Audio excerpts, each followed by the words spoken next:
السلام علیکم ورحمۃ اللہ وبرکاتہ۔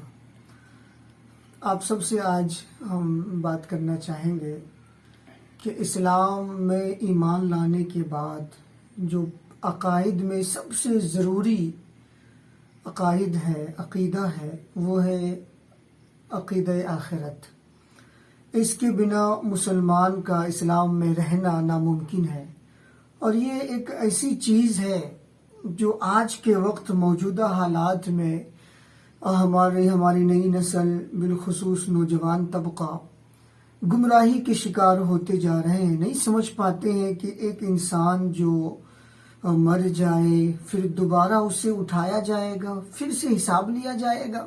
یہ ایک ذرا سا لگتا ہے کہ نہیں یہ یقین کرنے میں نہیں آتی ہے، پر اسلام میں ان کے یقین کے بغیر ٹکنا ہی محال ہے، ناممکن ہے۔ اب نہیں رہ پائیں گے اسلام کے اندر۔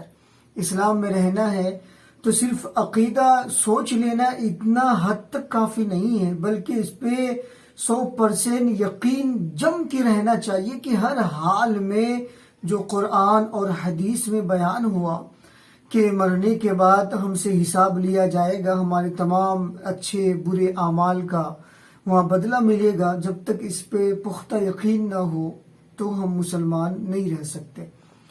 گمراہی کی وجہ کیا ہے کہ انسان یہ دنیاوی چہل پہل کو دیکھ کر جو چیز بعد ملنے والی ہوتی ہے یوں ہی نظر انداز ہو جاتی ہے۔ جو سامنے جن کا لذت ہو اور جن کا ٹیسٹ موجود سامنے دکھتا ہے ان پہ لوگ زیادہ بھاگتے ہیں۔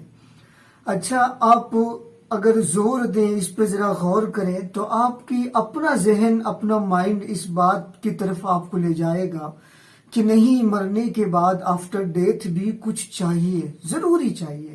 اگر نہ ہو، سارا معاملہ ختم ہو جائے، مرنے کے بعد انسان سے کوئی پوچھ نہیں ہے، بھئی مر گئے، سڑ گئے، جسم ختم، مٹی پہ مل گئی، کہانی ختم ہو گیا۔ جس نے ظلم کیا دھرتی پہ وہ بھی مٹ گیا، جو ظلم سہتا رہا اس کے بھی کوئی پوچھنے والا نہیں۔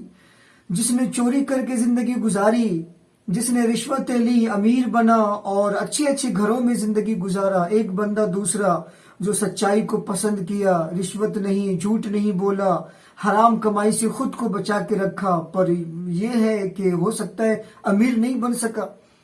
تو اب دونوں کا معاملہ برابر ہے، مرنے کے بعد کوئی نہیں پوچھنے والا، اچھائی کا صلہ کہیں نہیں ملنے والا، برائی کی سزا کہیں نہیں کوئی دینے والا، تو پھر ہم کہیں گے تب تو پھر اچھا بننا بیکار ہے، اچھا بننے کا کوئی فائدہ نہیں ہے، کوئی صلہ نہیں ہے۔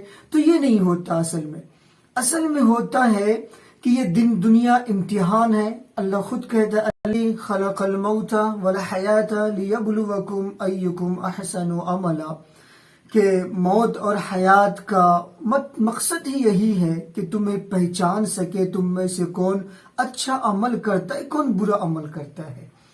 اب اگر انسان یہ آخرت کا عقیدہ اپنے اندر سے نکال دیا اور اسی گمان میں رہے کہ مرنے کے بعد کچھ نہیں ہونا اور برائی پہ برائی کرتا رہے، تو اب خود اپنے ذہن پہ زور دیجئے، کیا یہ دنیا میں انصاف ہو پائے گا ہر انسان سے؟ کیا جو انسان اس دھرتی پر کمزور طبقہ ہے اور جن کی پہنچ اونچی نہیں ہے ان پر کوئی جھوٹا بھی الزام لگا دے؟ کتنے سارے کیسز ہمارے ملک میں ہوا، 25 سال 27 سال کے بعد عدالت کہتی نہیں ان کے خلاف کوئی جرم ثابت نہیں ہو پایا اور انہیں رہا کر دیا جائے۔ یہ 27 سال ان کی زندگی کا برباد ہو گیا، 25 سال برباد ہوا، اس نے کچھ جرم کیا ہی نہیں، یہ سازش تھی ان کو پھنسانے کی، اور اتنا زوردار کا پھنسایا کہ 25 سال ان کی زندگی کا مائنس کر دیا۔ تو کیا ہے، اس سے کوئی نہیں پوچھے گا؟ اللہ کہتا ہے کل نفس ذائقۃ الموت، اس کے بعد والی آیت وَإِنَّمَا تُوَفَّوْنَ أُجُورَكُمْ يَوْمَ الْقِيَامَةِ، کہ تم میں سے ہر ایک کو قیامت کے دن اٹھایا جائے گا اور ان کے ہر ایک کام کا اجر پورا پورا دیا جائے گا۔ تو اس دن جس نے جہنم کی طرف گیا وہ دیکھ لے گا کہ کیا ہی وہ بری جگہ ہے، اور جس نے دنیا میں رہ کر جنت کا راہ آسان کیا، یقیناً وہ لوگ اس دن کامیاب ہوں گے۔ تو یہ باتیں اپنے ذہن سے نکالیں کہ قیامت حق ہے، یہ باتیں نکالیں ذہن سے کہ مرنے کے بعد واقعی یہ ہوگا یا نہیں ہوگا۔